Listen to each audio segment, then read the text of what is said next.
Today we are going to study demographic segmentation. So this is a series of uh, videos for segmentation chapter under marketing management subject.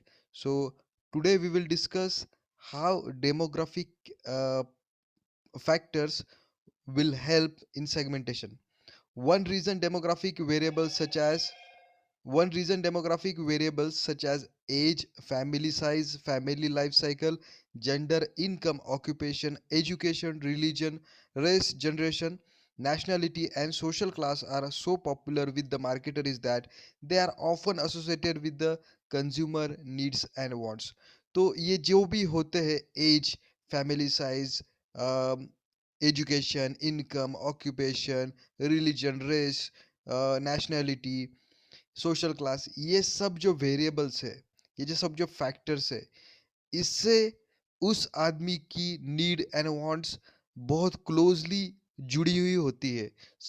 Take example of family size. जितना family size बड़ा होगा उतना उसको grocery लगेगा, जितना family size बड़ा होगा उतना नंबर ऑफ यूनिट्स उसको ज़्यादा लगेगा, जितना फैमिली साइज बड़ा होगा उतना गारमेंट्स उसको ज़्यादा लगेगा, जितना फैमिली साइज बड़ा होगा उतना electricity consumption and everything consumption, entertainment, television channels का जो viewing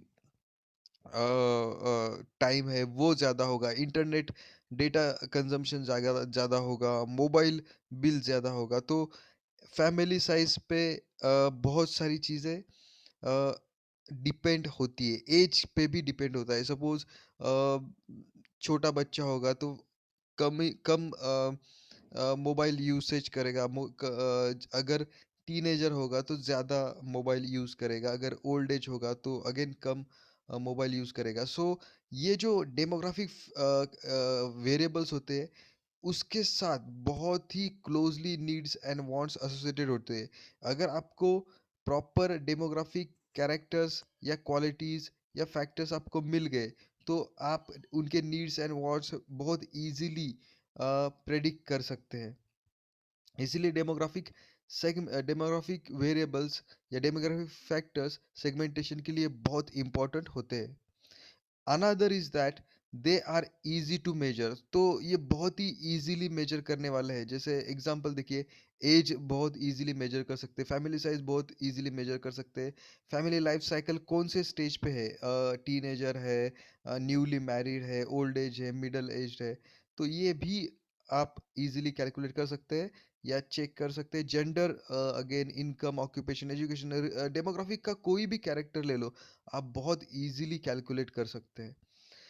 Even when we describe the target market in non-demographic terms, say by personality type, we may need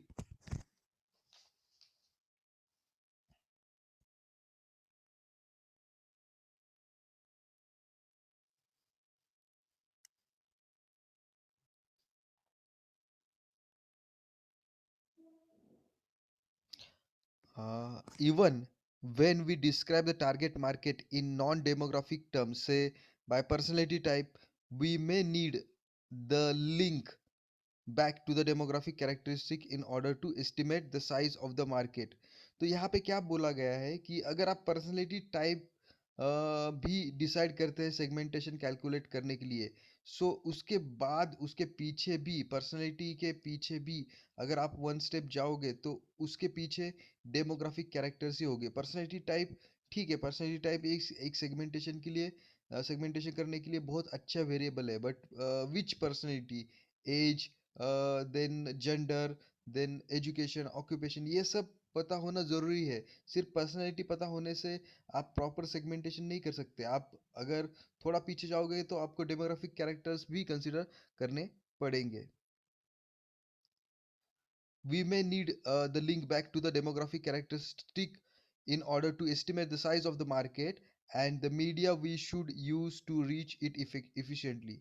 So demographic characters अगर पता चल जाता है तो कौन सा मीडियम के थ्रू हम उसको एडवर्टीजमेंट पहुंचाएंगे, कम्युनिकेशन पहुंचाएंगे, प्रमोशन पहुंचाएंगे, ये भी डिसाइड करने के लिए इजी रहता है। जैसे सपोज जेंडर आप फैक्टर लेते हो तो फीमेल के लिए अलग तरीके से एडवर्टाइजमेंट करना पड़ेगा, मेल के लिए अलग तरीके से एडवर्टाइजमेंट करना पड़ेगा। अगर एज आप वेरिएबल लेते हो तो टीनेजर के लिए, किड्स के लिए, मिडल एज के लिए, ओल्ड एज के लिए, सबके लिए अलग अलग मीडिया यूज करना पड़ेगा। Here is how marketers have used certain demographic variables to segment markets. Now, age and life cycle stage. Consumer wants and consumer wants and abilities change with the age. तो जैसे जैसे as change होता है ना, हमारे wants needs change हो जाते हैं, रिक्वायरमेंट चेंज हो जाता है, हमारे एबिलिटी ऑल्सो चेंज हो जाती है, क्योंकि हेल्थ पे बहुत ज़्यादा इम्पैक्ट करता है age. Toothpaste brand such as Crest and Colgate offer three main lines of products to target kids adults and older consumers. तो यही जो एज जो डेमोग्राफिक मेन फैक्टर है, ये कोलगेट ने और क्रेस्ट ने आइडेंटिफाई किया है, और ये अपने प्रोडक्ट्स डिवाइड करते हैं, सेगमेंट करते हैं, किड्स के लिए अलग, अडल्ट्स के लिए अलग, और ओल्डर कंज्यूमर्स के लिए अलग। तो यहाँ पे प्रैक्टिकल एप्लीकेशन यहाँ पे बताया गया है कि क्रेस्ट टूथपेस्ट और some other toothpaste manufacturing company Colgate and Crest and some other toothpaste manufacturing company age के बेसिस पे डिवाइड करते हैं अपने कस्टमर सेगमेंट को या अपने प्रोडक्ट्स को। किड्स के लिए अलग प्रोडक्ट, अडल्ट्स के लिए अलग प्रोडक्ट, और ओल्डर कंज्यूमर्स के लिए अलग product. Age segmentation can be even more refined. तो एज सेगमेंटेशन का और एक एग्जांपल यहाँ पे दिया है। Pampers divides its market into parent prenatal, new baby, baby, toddler and preschooler। तो डिपेंडिंग अपॉन उस चाइल्ड के जो मंथ्स है, जितना एज का चाइल्ड है, उसके ऊपर पैम्पर अपने प्रोडक्ट्स डिवाइड करता है। न्यू बेबी के लिए अलग प्रोडक्ट, बेबी के लिए अलग प्रोडक्ट, तो टोडलर के लिए अलग प्रोडक्ट एंड प्री स्कूलर के लिए अलग प्रोडक्ट। तो न्यू बेबी रहेगा 5 मंथ्स का, बेबी 12 मंथ्स का रहेगा, टोडलर 1 ईयर तक का रहेगा, और प्री स्कूलर 1 ईयर से ज़्यादा एज का रहेगा। तो सबके लिए पैम्पर्स ने अलग अलग प्रोडक्ट्स डिज़ाइन किए हैं, डेवलप किए हैं। Indirect age effects also operate for some products।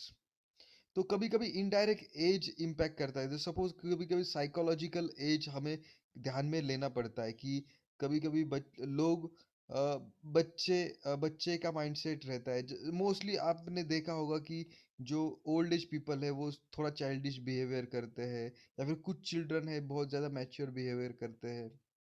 तो ये भी उनको ध्यान में रखना पड़ता है जब हम डेमोग्राफिक कैरेक्टर्स जैसे एज कंसिडर करते हैं।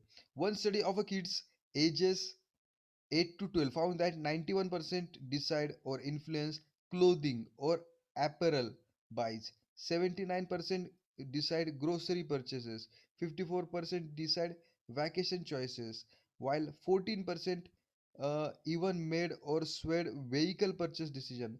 तो यहाँ पे एक सर्वे में, एक रिसर्च में देखा गया है कि 8 to 12 एज के जो किड्स है, जो कि चिल्ड्रन है, 8 से 12 साल के जो बच्चे हैं, वो 90% इन्फ्लुएंस करते हैं क्लोथिंग पे, डिसीजन पे, या ड्रेस मटेरियल पे, एपरल पे, शर्ट पैंट और वैसे प्रोडक्ट्स पे। ठीक है। 79 मतलब 80% किड्स डिसाइड करते हैं ग्रोसरी परचेस। 54 किड्स डिसाइड करते हैं वैकेशन चॉइसेस, कहाँ पे जाना है। 14%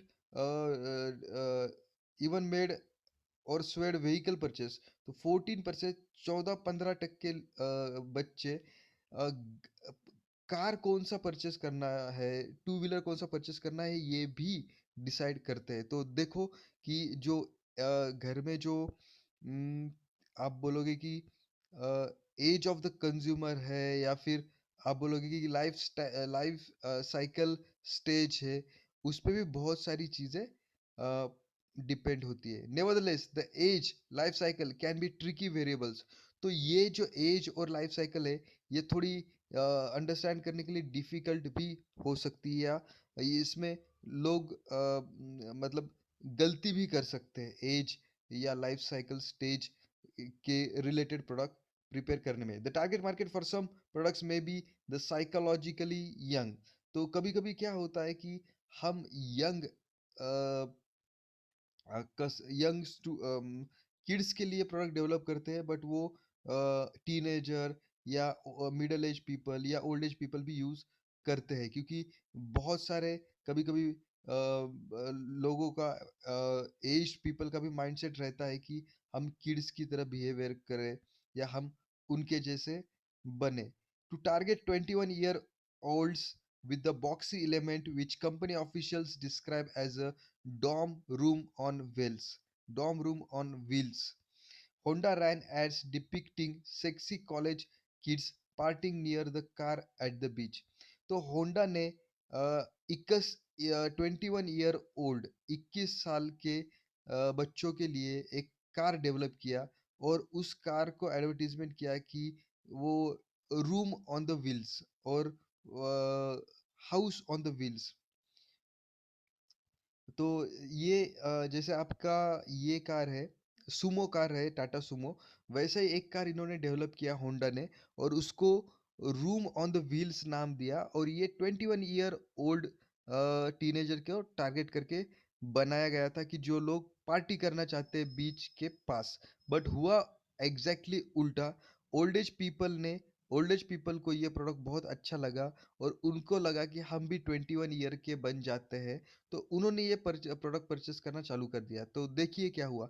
सो many baby boomers were attracted to the ads, however that the average age of the element buyers turned out to be 42। तो 21 years ओल्ड के लिए जो प्रोडक्ट बनाया था, जो कि रूम ऑन व्हील्स था पार्टी करने के लिए, वो 42 एज के लोगों ने यूज करना चालू कर दिया। With baby boomer seeking to stay young, Honda decided the lines between the age groups were getting blurred when sales fizzled। सो धीरे धीरे क्या हो गया कि ये जो प्रोडक्ट का सेल्स कम होने लगा। Honda decided to discontinue sales of the Element when it was ready to launch a new subcompact called the Fit। तो उस होंडा ने ये जो प्रीवियस कार था रूम ऑन द व्हील्स, ये कार बंद कर दिया, और अ, अपना एक नया कार लॉन्च किया, उसका नाम था fit, Honda fit. The firm deliberately targeted generation Y buyers as well as their empty nest parents. तो अभी फिट होंडा फिट कार के जरिए उन्होंने जनरेशन वाई और उनके पेरेंट्स दोनों को टारगेट किया। Life stage people in the same part of the life cycle में still differ in their life style. Life stage people in the same part of the life cycle may still differ in their life stage. Life stage defines a person's major concerns such as going through a divorce, going into a second marriage, taking care of an older parent, to deciding to cohabit with another person, buying a new home and so on। तो life stage बहुत चीज़ों के हो सकते हैं, जैसे kids हो सकते हैं, टीनेजर हो सकते हैं, फर्स्ट मैरिज हो सकता है, जस्ट मैरिज हो सकता है, डिवोर्स हो सकता है, सेकेंड मैरिज हो सकता है, ओल्डर पेरेंट हो सकते हैं। ऐसे बहुत सारे लाइफ स्टेज आपके लाइफ में आ सकते हैं, और उसको बेसिस बना के भी सेगमेंटेशन किया जा सकता है। At chapter 6 noted these life stages present opportunities for the marketers who can help people cope with the accompanying decision। For example, wedding industry attracts marketers of vast range of products such and services। तो यहाँ पे example दिया गया है कि जब भी शादी होती है, तो बहुत सारे प्रोडक्ट्स एंड सर्विसेज परचेस किए जाते हैं particular type of life stage पे। No surprise, the average US couple spends almost 27,000 on their wedding। See table 9.3 for some major wedding expenditure। तो 27,000 लोग स्पेंड करते हैं, एक्सपेंडिचर करते हैं फर्स्ट मैरिज पे। तो ये जो 27,000 है, नियर अबाउट 19 to 20 lakhs होता है इंडिया में। But that is just the start. Newly weds in the United States spent a total of about 70 billion on their household in the first year after marriage। सो जो newly weds जो लोग है, customer है, इनका जो market size है 70 billion है, बहुत बड़ा मार्केट साइज है। And they buy more in the first 6 months than an establish household does in 5 years। तो फर्स्ट 6 months में जो न्यूली वेड जो इंडिविजुअल्स है यूएस में, अमेरिका में, वो इतने ज़्यादा परचेस करते हैं क्योंकि उनका जस्ट मैरिज हुआ होता है, बहुत सारी चीज़ें उनको पसंद होती है, परचेस करनी पड़ती है कि जो लोग एस्टेब्लिश लोग 5 साल में नहीं परचेस करते, वो 6 महीने में ये लोग न्यूलीवेड्स इंडिविजुअल्स परचेस करते हैं। Marketers know marriage often means two sets of shopping habits and brand preference must be blended into one. तो जब मैरिज होता है, दो इंडिविजुअल्स एक एक हो जाते हैं।